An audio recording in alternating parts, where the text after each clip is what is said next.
Hello everyone, welcome back to the another session and principles of programming languages. Today we'll be going to talk about the next concept of fourth unit, which is encapsulation. So we were discussed about abstraction and the languages which support abstraction, static typed languages, and concerned to dynamic typed languages. We were discussed about parameterized ADTs. Now today this video helps you out to understand about encapsulation. So before we get into the concept, let me talk about the what do you mean by the encapsulation. So basically encapsulation is what will bind different type of classes or functions together and will use into the program.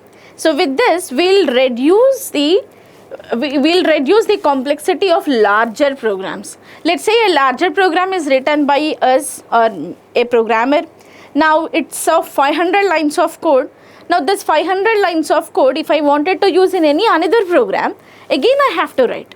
So what we were doing is, through encapsulation, we use whatsoever program is required in the other language in the form of a package, in the form of a file. That is what encapsulation. Encapsulation, as simple as, will wrap the data, will bind the data together and will use wherever it is required. So this is what encapsulation. Now you can also find the similarity with abstraction, because abstraction is also we were specifying and we were implementing. So there are, yes, it is true that we have a similarity in between abstraction and encapsulation. The similarity is what? Abstraction, we say it is encapsulation. We say it is minimal encapsulation. Minimal. That means we'll only bind 2-3 lines of code, 2-3 functions together. When I say encapsulation, this encapsulation, what I'm talking with the help of this video, this encapsulation is what? Multiple type encapsulation. When I say it is multiple type, we'll bind too much of data together, too much of classes together. The meaning of this too much is what? You can have that restriction. You cannot have the restriction that you have to bind only limited data. So with the help of encapsulation, we'll bind bulk of data or large set of data, we'll just bind. Now let's see the programming languages which support this kind of feature. So I'm dividing into two categories: encapsulation constructs and naming encapsulations.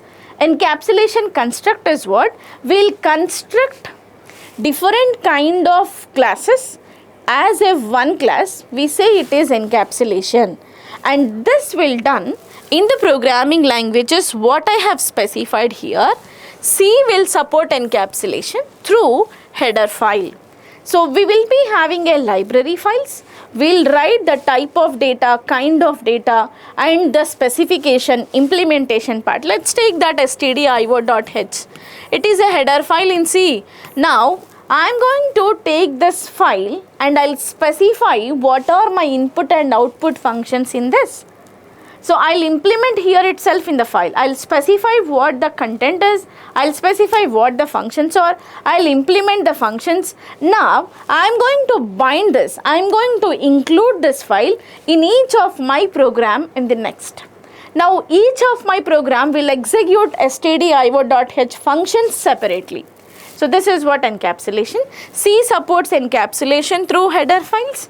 C++ supports encapsulation through header files and non-templated classes. We say it is namespaces. Ada supports encapsulation through packages. C# supports encapsulation through assemblies. In all these things, whatever languages I specified, we'll do the same function, that will bind the classes together, we'll bind the packages together, we'll bind user instructions together, and we'll make use in the other program. Now, so we see about how these languages will be provided or supported encapsulation. Before we go to see the languages, let's have a clean look about what do you mean by naming encapsulation. The reason to have naming encapsulation is what? To overcome the problem which arises in encapsulation constructs. Fine. Whatever problem we have with encapsulation constructs, that problem is going to be overruled, or else it's going to be solved with the help of naming encapsulation. So the major problem with encapsulation constructs are naming conflict. The problem is what? Naming conflict. What do you mean by naming conflict? Let's suppose that C++ is taking one library file, something like, or one namespace, one class name. So if the same class name, if the same template name is being initialized by the other user in the other program, let's say that I have taken namespace some temp. Now I'm using temp here. I do not have this namespace keyword. I just have only a class name. Now assume that this temp is already created by the other user, and I wanted to use, so I kept this class into the library file of C++. Now I wanted to use that library file in the other program. So whatsoever data member here it is created by the other user, you cannot give a prediction that these data member cannot be used in the another program. Let's say I am writing A and B programs. Let's say I am writing A and B programs. For a program, I am just using a header file in C++ which is iostream.h. For suppose you just assume that iostream.h implementation contains a parameter of A. Now, if the same parameter I am taking here in this B program which is owned by me, I am writing this A as my function name. So A is here created as a variable name, A is here created as a function name. So when we are taking the help of this library file in this program, so there may be a chance of having a name conflict. This is the problem. To overcome the problem, we just specify the namespace for whichever parameter we were using in the other programs. We'll create a namespace. For that is the reason why naming encapsulations are being initialized or being supported by the languages. So C++ uses namespaces to rule out the problem of naming conflict. Ada also rule out the problem of naming conflict through the packages. Java also packages, Ruby also modules. Let's see how these things is overruled, and let's see how encapsulations are being supported in the languages. Now, so this is what I have explained just before, that it say whatever abstract data types we were studied, that is called as minimal encapsulations. Now whatever study now we were doing through the video is going to be multiple type encapsulations. Minimal is what? We'll just concentrate on single function. Multiple type is what? We'll take to get too many classes together to bind. So that's it, abstraction and encapsulations. So these are what the things whatever we were discussing just before. Now we'll just move ahead. Now let's see the language by language. C supports, I told that C supports through a header file.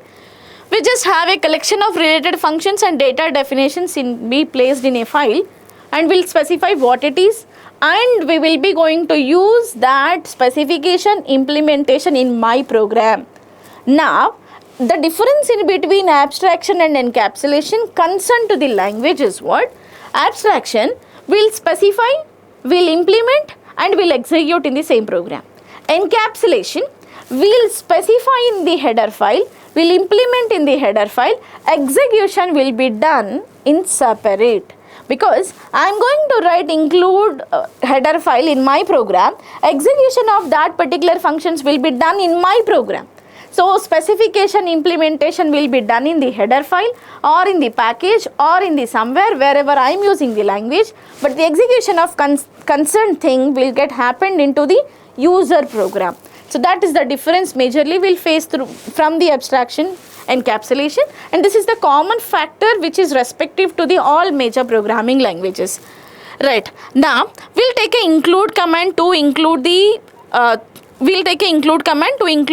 things whatever we were binding together in the class. Now let's see C++. C++ provides two different kinds of encapsulations. One is header and the other one is implementation. Both files can be defined as in C or class headers and definitions.